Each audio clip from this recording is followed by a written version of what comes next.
d'Al-Qahira News. Voici ce qui se passe autour du monde.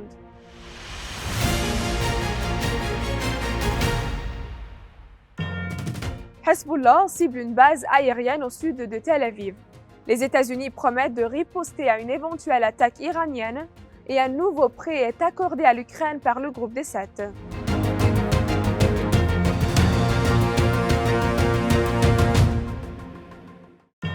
Des drones d'attaque ont visé pour la première fois une base aérienne israélienne située au sud de Tel Aviv depuis le début de l'escalade entre le Hezbollah et les forces d'occupation.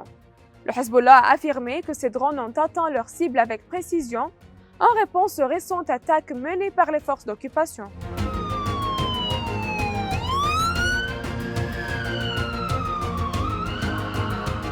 Le Hezbollah a annoncé une nouvelle attaque ciblant une base de renseignement israélienne près de la ville de Safad, dans le cadre d'une série d'opérations revendiquées par le mouvement.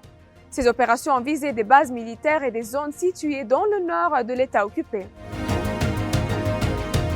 L'attaque de l'occupation contre l'Iran a inclus 3 vagues de frappes en réponse à l'attaque de missiles iranienne qui avait ciblé Tel Aviv au début du mois d'octobre.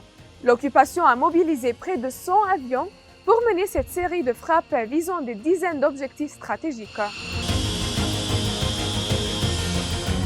Des appels européens ont été lancés pour mettre fin à l'escalade, y compris une demande du chancelier allemand à l'Iran pour rompre le cycle de violence après les frappes de l'occupation, affirmant que la retenue pourrait ouvrir la voie à la paix. Parallèlement, le Premier ministre britannique a exhorté l'Iran à ne pas riposter à ces frappes. Alors que les pays européens appellent à une désescalade, un responsable américain a déclaré que les frappes de l'occupation contre l'Iran étaient proportionnelles aux attaques précédentes de Téhéran, soulignant que cela devrait marquer la fin des échanges de tirs directs entre les deux pays. Il a ajouté aussi que les États-Unis sont pleinement prêts à contrer toute attaque si l'Iran choisissait de riposter. Un nouveau prêt de 50 milliards de dollars a été annoncé par le groupe des 7 pour soutenir l'Ukraine, financé par les intérêts des actifs russes gelés dans le contexte de la guerre en cours.